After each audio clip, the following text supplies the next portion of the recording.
This is the Khmer Times News. My name is Paolo Bonini, and these are your headlines. Shocking revelations in the ferry disaster that claimed the lives of 11 children. Prey Land community activists say corrupt officials are allowing deforestation. And a man saves his own life by punching a snake to death. But first, more from our main story. Following up on last week on the tragic boat accident that saw 11 children drown, the civil society organisation has stepped into the debate, and their spokesman says the responsibility for this tragedy lies squarely with the government. The tragedy took place on the Mekong River last week when the boat with 15 children returning from an evening class sank. Only 4 people survived. One of them was the 15-year-old who was driving the boat. If that is not enough, it has now emerged that the boat was operating without a licence for over 20 years and is said by locals to be in a very poor condition. Civil society organisation officials have urged the government to show greater responsibility for the boating tragedy. A spokesman for the Cambodian League of Human Rights said that the government must be held accountable for the death of the children because the relevant officials did not do their job properly.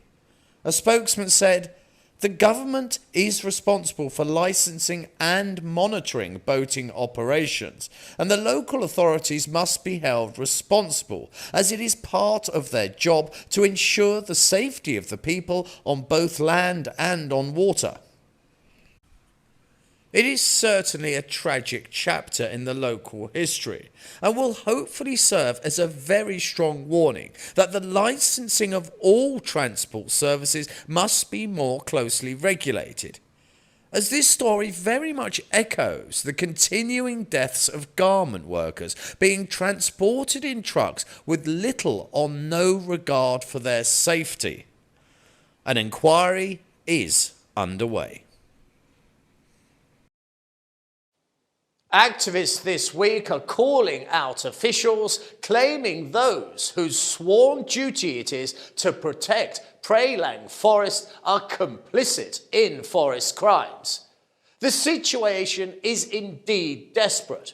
Global Forest Watch reports Cambodia has lost over 2 million hectares of tree cover in less than a decade, a much higher percentage than even Brazil or Indonesia. Prey Land community activists have appealed to the government to take action against the destruction of the forests by who they say is the local authorities themselves, for they are not only negligent but also corrupt. The activists from Preah Vihear, Karachi, Kampong Tom and Stung Tren released a statement this week requesting an official investigation into the local officials themselves and to take legal action to stop the destruction of Prey Land forest. The Prey Land community has issued a statement that has pointed out the destruction of the forested areas is still as rampant as it ever was and sees no reason as to why the Ministry of Environment has stopped the Prey Land community activists themselves from patrolling the forest to help protect both the forest and the wildlife. The activists' concerns are frighteningly real. Cambodia's primary forest cover fell dramatically from over 70% in the 1970s to just 3% by 2007, when less than 3,000 square kilometres of primary forest remained. Deforestation is proceeding at an alarming rate. Nearly 75% of forest loss has occurred since the end of the 1990s. In total, Cambodia lost 25,000 square kilometres of forest between 1990 and 2005 alone. The real truth is, At this rate, in less than a decade, there won't be a single tree standing. If you live in the capital, you will be no stranger to seeing piles of rubbish by the side of the road.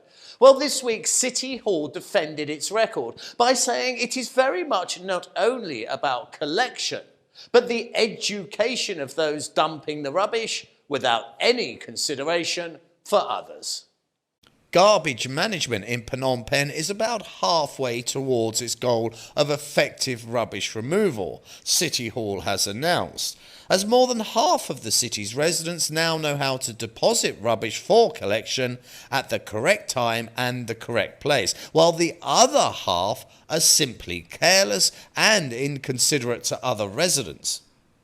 The capital's residents' deputy governor said this week things have improved immensely, but garbage management in Phnom Penh is not yet 100% successful because people who are from other provinces and who come to work in Phnom Penh still don't understand the proper procedure for garbage disposal and are not separating their trash and are also dumping illegally.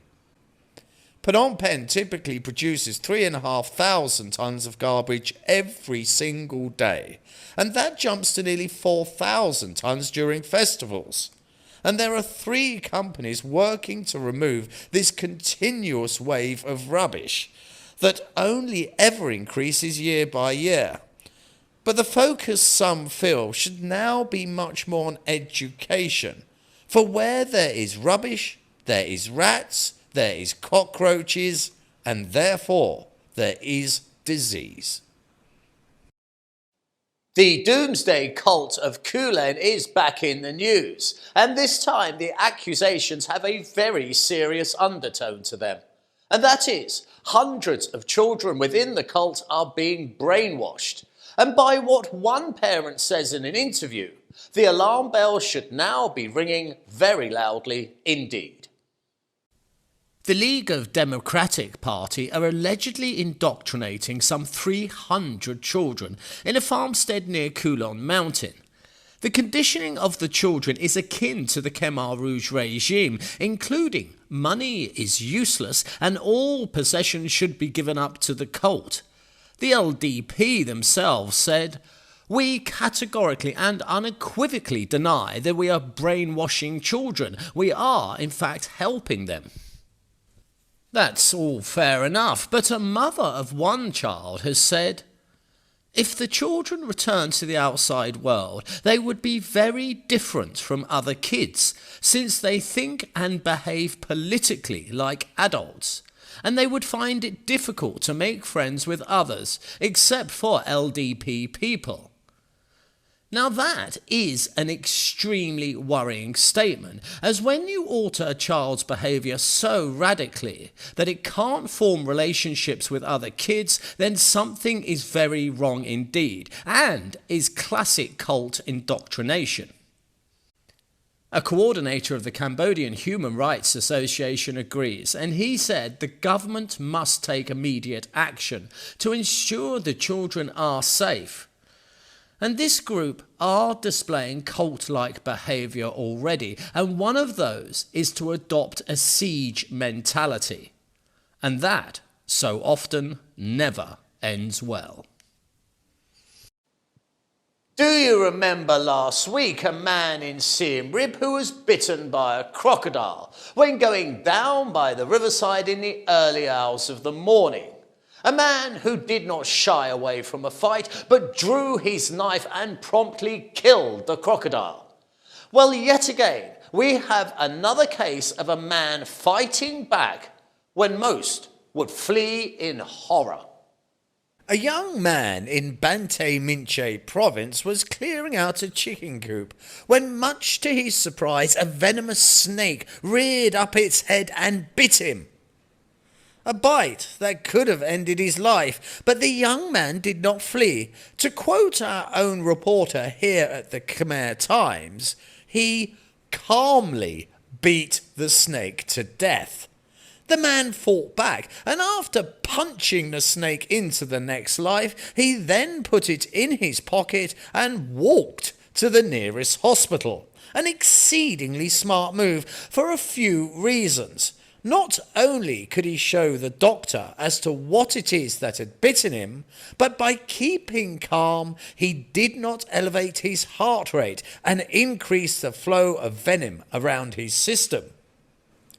On arrival at the hospital with snake in hand, quite literally, the doctors informed him that the snake was indeed venomous, and it was, in fact, his calm actions and his youth that helped him not succumb to the venom that would have killed many others, were it not for him being as fit and as young as he was.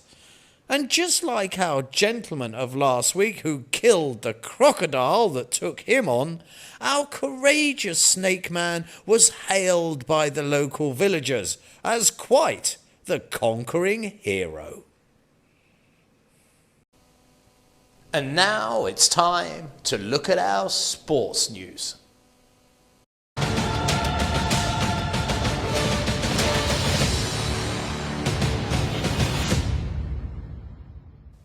India beat rivals Pakistan in an extraordinary finish to the men's T20 cricket. India took 16 from the last over and they needed 13 from the final 3 balls. It came down to the last ball itself, Ashwan needing a single run from the last delivery. And when he got it, it sparked huge celebrations. Now we look to the Premier League and we ourselves have something to celebrate. Here are those Premier results. Man U held Chelsea 1-1. Everyone thought that Chelsea would win that one. And it was also a 1-1 draw. Arsenal-Southampton. Arsenal will be disappointed. Fulham did well. They beat Leeds 3-2, but not as well as our adopted team, which is Notts Forest. It's time to release the fireworks.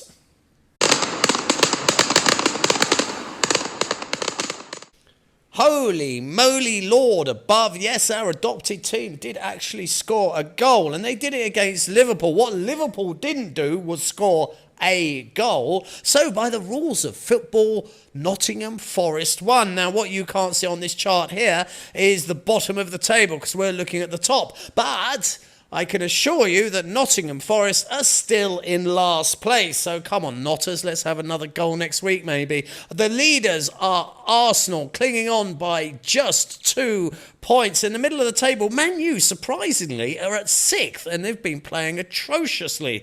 But that just means everyone below them has played even worse. It's time to have a look ahead and see what the weather has in store for us next week.